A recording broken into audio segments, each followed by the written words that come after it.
if you practice the Wim Hof method, let's say on a daily basis, and you spend like 10, 15, 20 minutes on this on a daily basis, what are you doing? You are conditioning your body and mind for hyperventilation. So the Wim Hof method, it's more like a hack. So you're getting this adrenaline shot, you're getting this dopamine effect, and of course it feels right. But not everything in life that feels right is best for you. I'm really curious, like, what is it that you think about breathwork, or for Wim Hof specifically? So I hear this from a lot of people that Wim Hof has been a trigger for them to start experimenting with breathwork, and that's absolutely fantastic. So the Wim Hof method is very well known and it's marketed very well. So for people who have zero background with breathwork, which was, by the way, me 10 years ago before I was a freediver, I didn't know anything about breathwork. And I also got in touch with the Wim Hof method. So I might even say that the Wim Hof method was for me the trigger to start learning more about breathwork. And then I became a freediver.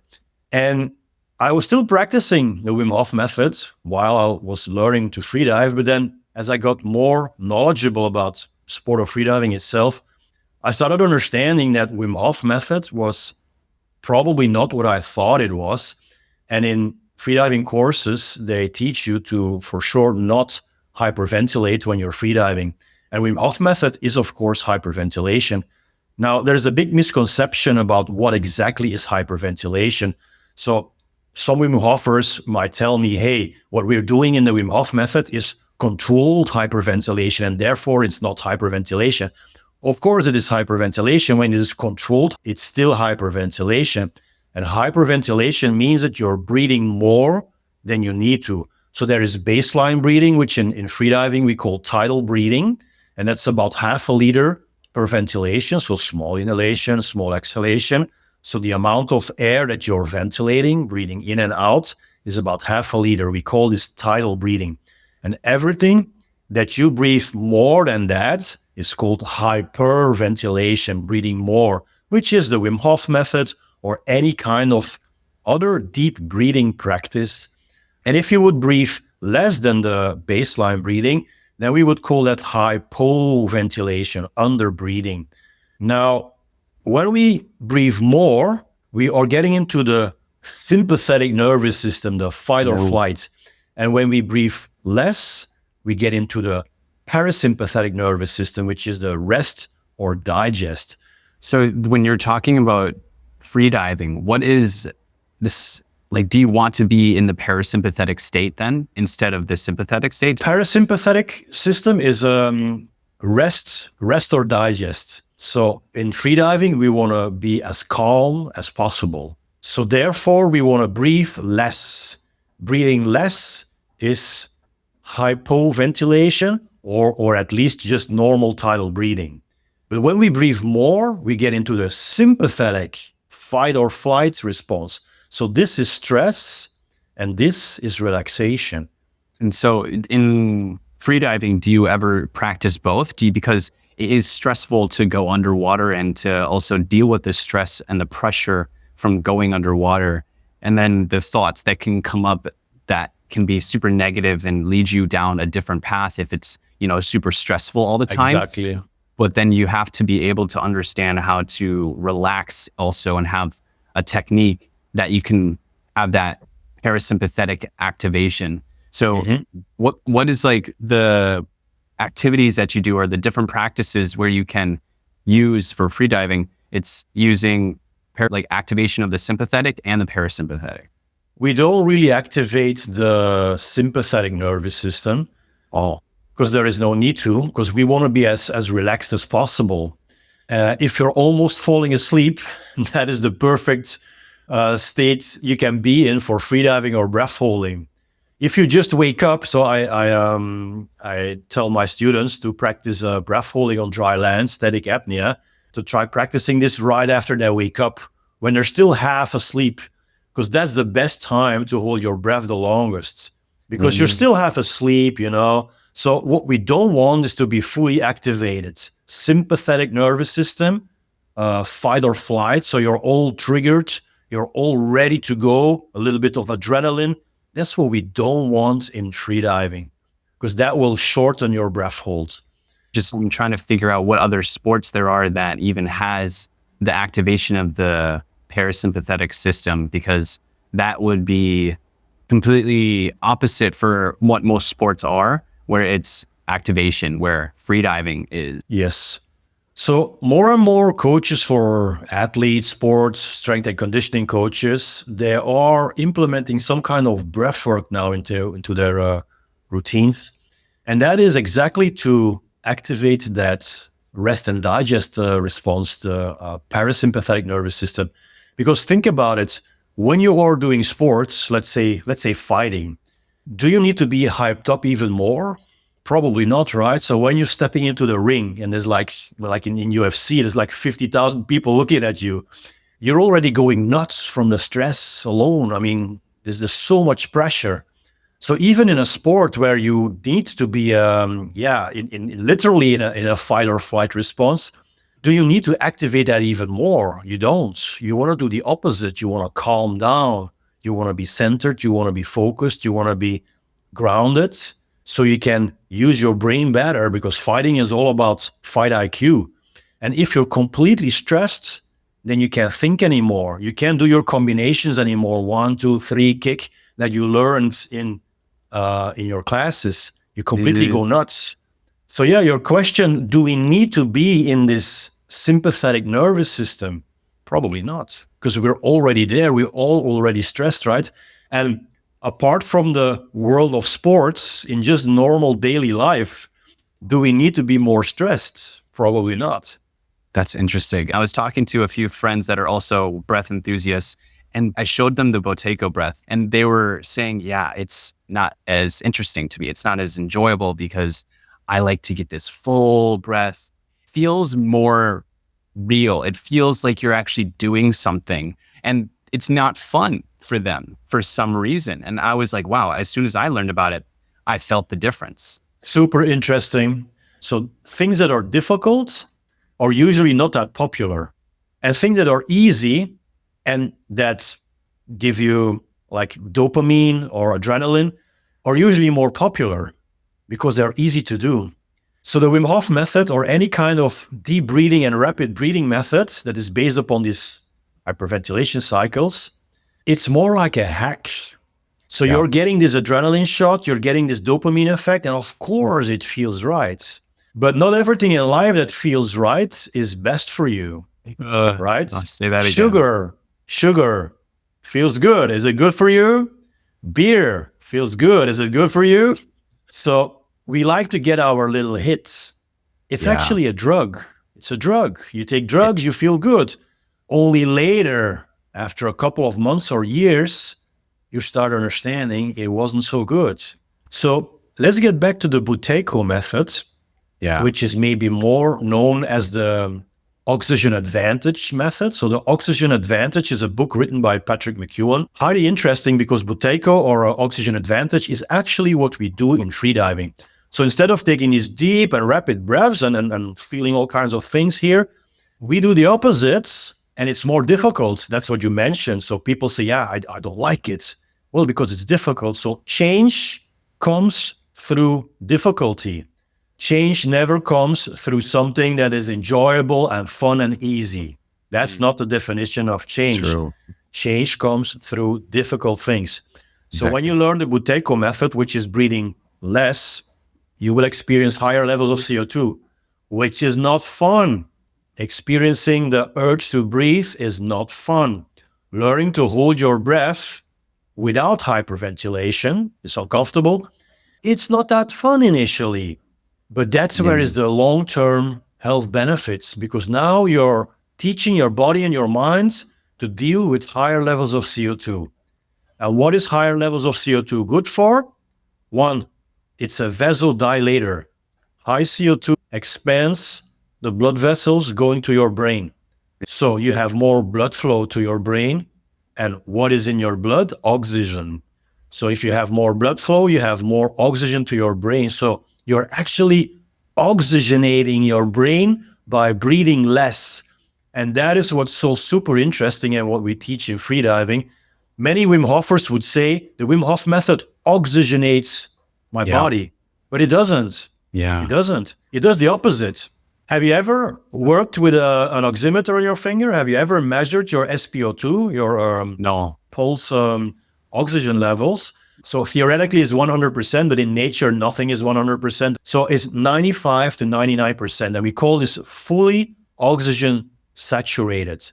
And you don't need to breathe in any kind of way to get 95 to 99%. If you would put this oximeter on your finger or on my finger right now, we would have that. We would have somewhere probably 98%. So you cannot get that any higher. I mean, you could get it to 99%, but nothing goes higher than 100%, right? Right. So we are fully oxygenated already. So when people say the Wim Hof method oxygenates my body, that just simply does not exist. We are already fully oxygenated, independent of the way we breathe. Now, when we do breathing less, like the oxygen advantage, Buteyko, that causes vasodilation, more blood flow, and just more available oxygen to the brain. And on top of vasodilation, we also have something that is called the Bohr effect. Now, quite difficult to explain, so I'll keep it very short, but in freediving it's important. The Bohr effect comes down to if you have higher levels of CO2, which are the result of breathing less, then your blood will release the oxygen better to your working muscles. Pumps it out more. Yeah. It flows better. It's released better by the blood. So the blood is the carrier of the oxygen molecules, but the blood holds on to the oxygen. It's like you order a package at Amazon and you're in your house and you look through the kitchen window and you see the Amazon truck pulling up in your street and you're like, yeah, I'm going to get my parcel. And then the truck doesn't stop. And the truck just passes by your house and bye-bye. You did not get your parcel. So the truck has to release the parcel. The truck is the blood. The blood has to release the oxygen to your working muscles. And that happens better when you breathe less, which is Buteyko or oxygen advantage. And in freediving, we call this tidal breathing, which is the opposite of breathing more. Can you give me a little explanation of what even would be doing tidal breathing? If there is something that is as simple as a ratio that you're breathing at, or because I know that Patrick's was one of them that even making like informed rational decisions was 5 to 7. And so I've done this inside 5 to 7. Can you elaborate on that? Yeah, 5 inhale, hold 2, 7 exhale. Okay. That was the one that I learned from him, that it gives you rational decisions. So I decided to do that inside of Buteyko. There's also Ujjayi. I don't know if that's a thing that you have ever done. That Ujjayi breath. Yeah. So the Ujjayi breath is the Darth Vader breath. So what we are doing is we are closing the vocal cords, but not completely. Because when we close the vocal cords, when we close them, air cannot pass by, right? Yeah. So when we open them a little bit, we can produce these typical sounds. And even by playing with the vocal cords, like little bit open, more open, little bit open, close, little bit more, we can make this sound that goes up and down in pitch. Yeah. So that's the Ujjayi breath. And we use it to control the flux of air coming out. For instance, you mentioned the 5 to 7 breath, right? So 5 counts in, 2 counts hold, and 7 counts out. Correct. If you want to regulate the exhalation over a count of 7, you might want to use the Ujjayi breath because it restricts the air going out. It restricts the exhalation, and therefore it will be easier to prolong the exhalation over the count of 7. That's fascinating. That's why we use it for in freediving or in breathing exercises. So what does it do exactly for freedivers? The Ujjayi breath itself is not so important in freediving. We just use it to, when we do, for instance, square breathing. So what you said, 5 to 7, that could be considered as triangle breathing because you have 1, 2, 3 sides of the whole ventilation. Square breathing is, for instance, in 2, 3, 4, hold 2, 3, 4, out 2, 3, 4, and hold 2, 3, 4. So the last hold is after exhalation. So this is a hold on empty lungs. So square breathing, because it's a square, of course, And when you exhale, we use the Ujjayi breath just to control the exhalation better. Yeah. If it's over a count of 4, anyone can do this. But let's say you do it over a count of 8 or even over a count of 10, it will be more difficult to exhale over a whole count of 10. And that's why we use the Ujjayi breath. And when you're doing these breaths, you're always doing it with as little breath in as and out as thin as possible, right? Because you're talking about, as we discussed earlier, with not taking in as much air. So you want to take as little air as possible for I'm these very, box very breath happy you breaks. just mentioned this, Sam, because this is the essence of breathing less. And many, many people don't get this. So for instance, people might ask me, is square breathing, is this hyperventilation? And you cannot answer this question because hyperventilation does not depend on the breathing technique, like are we doing triangle breathing or square breathing? It depends on the volume of air that you are in and exhaling. So square breathing can be hyperventilation if you're inhaling a lot. That's a lot. So for sure, if I would be doing square breathing the way I just showed now with the inhalation, that would be hyperventilation. But I can also do square breathing, inhaling less. I can inhale a lot over the count of 4, or I can inhale just a little bit over the count of 4. And if I inhale just a little bit over the count of 4, it will not be hyperventilation. Even more because afterwards I'm going to hold my breath. So what you just said now is the whole essence of breathing less. Whatever exercise we're doing, whatever kind of breathing we're doing, we're going to breathe as minimally as possible, which is the definition of tidal breathing. Wow. One of the, I think, to help factors or the characteristics of little breaths, things that you can notice is not pushing the air out where your hairs would move, or to the fact of where you can hear your breath. These are the two things that I'm focusing on when I do these little breaths, where I'm focusing if I can hear my breath or if I can sense the hairs moving while I exhale or inhale. If I can get it as thin as possible, as little as possible, and then as soon as I do that, it gets me to even want that extra gap for air. And that's when I know that I'm doing the right thing, because that extra gasp for air and resisting that allows me to stay relaxed and calm. And it's super helpful for freedivers. But not only that, you just gave the definition of tidal breathing. This is the perfect definition of tidal breathing. So this is the baseline breathing, right? Tidal breathing. And you're always going to play with breathing just a little bit less. So you feel like a little bit this urge to breathe, but not too much, of course, because it has to be sustainable. Like if you have to gasp for air, you're obviously not breathing enough. So it has to be sustainable 24 hours per day, right? The normal way of breathing. But we're always going to flirt with breathing just a little bit less. So we feel this urge to breathe. Because if we breathe too much, we're already hyperventilating a little bit. So we don't want to be here. We want to be here.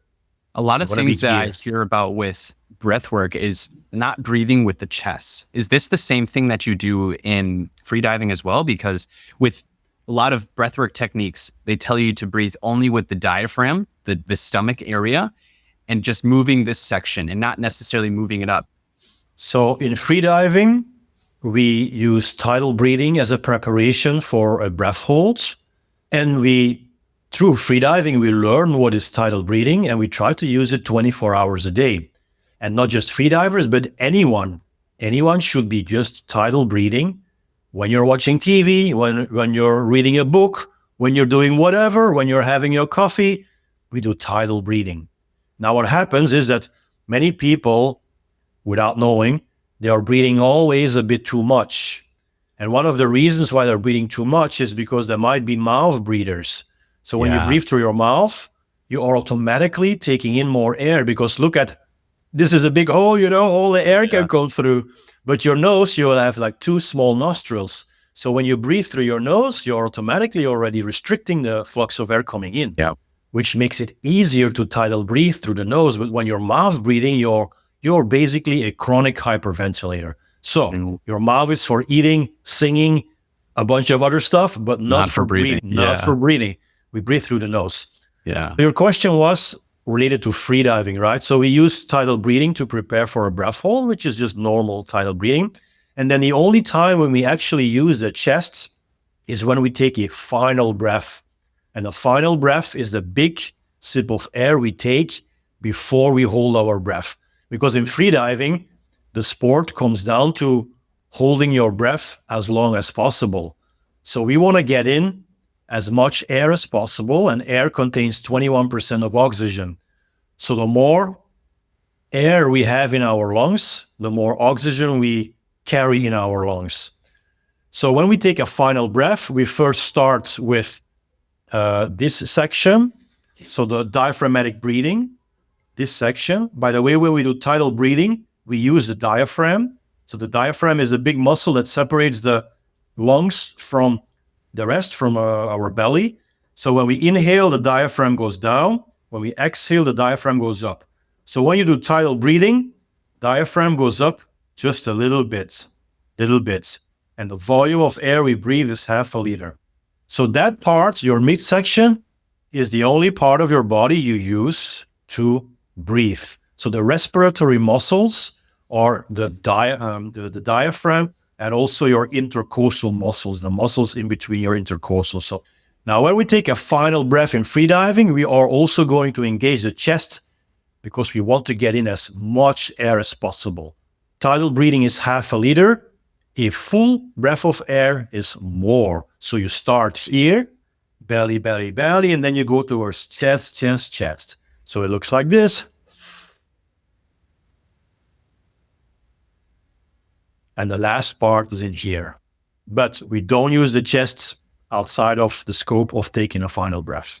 That's so helpful to realize. I mean, other than taking the only case for chest breathing for a hold, the rest of the life and the days should just be within the diaphragm.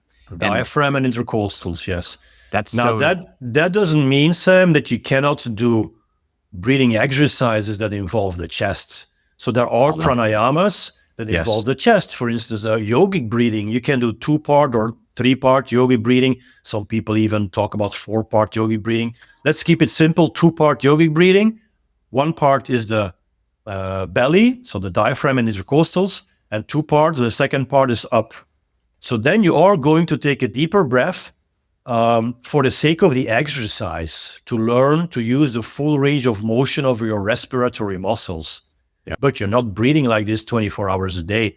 This is just a practice you're doing. Well, what do you think is, if outside of freediving, what would be the benefits of even doing tidal breath and Buteyko? The benefits would be CO2 tolerance training. So when you learn how to tidal breathe 24 hours a day, also during your sleep, and many people think they are nose breathers and they are tidal breathing during their sleep, but do you truly know what happens during your sleep? You might. Only your partner does. Well, you might actually be mouth breathing. Yeah. So that's why some people tape their mouth to be sure they're breathing through the nose. So your question is, what is the benefit of tidal breathing? 24 hours per day, every single day of your life, when you tidal breathe, you are training your CO2 tolerance. Oh. So your life becomes one big CO2 tolerance training if you tidal breathe. And if you don't tidal breathe and you do a lot of hyperventilation-based breath work, people who love the Wim Hof Method will get absolutely mad at me now. But if you practice the Wim Hof Method, let's say on a daily basis, and you spend like 10, 15, 20 minutes on this on a daily basis, what are you doing? You are conditioning your body and mind for hyperventilation. If you have 10, 15, or 20 minutes per day that you dedicate to breath work, it will be more useful to engage in some kind of breath work that trains your CO2 tolerance. Why not try breathing less during those 20 minutes per day instead of breathing more? Breathing less is more difficult, and change comes through difficulty. Yeah, it's too easy just to take a deep breath in with the chest and easy just to say that it's a good thing. And you you become what you practice. Yeah. If you write for an hour every single day, you become a writer. Yeah. So we become better, or we become used to what we do. So if you practice hyperventilation on a daily basis, that's what you become. You just condition yourself to function on hyperventilation. And me personally, I think it's better to condition yourself for higher CO2 instead of lower CO2. So let me get back to the Bohr effect. Remember, when you have higher CO2, your blood releases the oxygen better to the working muscle. So what happens when you hyperventilate? You are lowering the CO2. So you are decreasing the effect of the Bohr effect. In other words, when you hyperventilate, the blood will hold on stronger to the oxygen molecule. So the blood is not releasing the oxygen in the best, most optimal way to your working muscles. So basically, you're getting less available oxygen to your working muscles, the tissues, when you hyperventilate. And that, I'll take it a step further now. And this is why people, when they practice the Wim Hof method, they say, "Oh, this is meditation for me, and I get these weird feelings in my head and tingling, and it feels so good." This comes from the vasoconstriction. Vasoconstriction to the brain, less Bohr effect, less oxygen to the brain. And then there's also the mouth clenching, the hand clenching that goes on there. And that's oh yeah, but now we're already taking things. Wait, if that's what's happening, please stop, for the love of God. There's this practices that you can look at, trauma-informed breath work. And this is what I've met people that do this, and they talk about how your past experience in your life had to do with the way you're breathing, and to bring those situations up and then to feel those out again. And there's a lot of tense situations that goes on, and it can get really, really intense with that. But telling you that it's going to be very normal if you're having the jaw clench or the hand clench and things of the sort. This is because you get into the fight or flight, the sympathetic nervous system. And if you practice Wim Hof methods moderately, you don't go completely crazy on it, but you keep your hyperventilation cycles moderately. I mean, it's not the end of the world, right? But if you take this too far and you go so hard into this hyperventilation that you completely become numb and you literally cramp all together, this is not a good thing. It's like getting back to fighting. If you're not used to fighting and you get into the ring for the first time and you get an opponent and you're going to get kicked in the face or punched in the face, you might get into this tunnel vision because you're full of adrenaline. You're so hyped up, you're so stressed, you can't think clearly anymore, tunnel vision. That's what happens when you hyperventilate too much. Wow. And I even found myself during doing Wim Hof and these practices, it's getting too easy. I need to practice it so I feel the intensity. And when I feel that intensity and the feelings that come over me, then I know I'm doing it right. And this is completely opposite from the tidal breathing. So earlier in this podcast, I talked about drugs and getting your hits. Yeah. So you are getting attached to this feeling, which is basically just a drug. Yep. Now, if there's people who are like really addicted to hard drugs and then they managed to stop taking drugs by doing some kind of breath work that is based upon hyperventilation, then by all means do that, because getting addicted to deep breathing is better than being addicted to hard drugs. So that's a win in your life, I would say. But once again, do not make the mistake to think that this hyperventilation-based breath work, that this is what is actually healing you or what is bringing a solution to your problem. Because when you're addicted to drugs and now you practice the Wim Hof method, now you become addicted to the Wim Hof method. Yeah. It's still a drug. It's a better drug. So if you have to choose between the two drugs, by all means, choose the Wim Hof method. But it's still a drug. You are still addicted. So basically, you haven't changed anything about your mindset. It's just a different addiction, but it's that's a different better addiction. Technically. And can you get addicted to the tidal breath? Can you get is there dopamine hits that come with that? Yeah. No, no, no. Really? You don't get dopamine hits with tidal breathing because it's just normal baseline breathing. Eventually, you will get addicted, but I don't like to use the word addicted because when we get addicted, we talk about chemicals, right? But Yeah. well, maybe we get addicted to some chemicals because the CO2, that's the gas that increases, right? So when you really get into this breathwork practice that is based upon breathing less, you will not ever want to go back to hyperventilation-based breathwork, because then you will understand how good this is for you, and you will understand how this calms you down. By breathing less, you learn to become comfortable with a bit higher levels of CO2, and by practicing breath holding, which makes the CO2 go up even higher, you learn to become comfortable with the uncomfortable, which is a metaphor for life. Yeah. Breath holding is uncomfortable.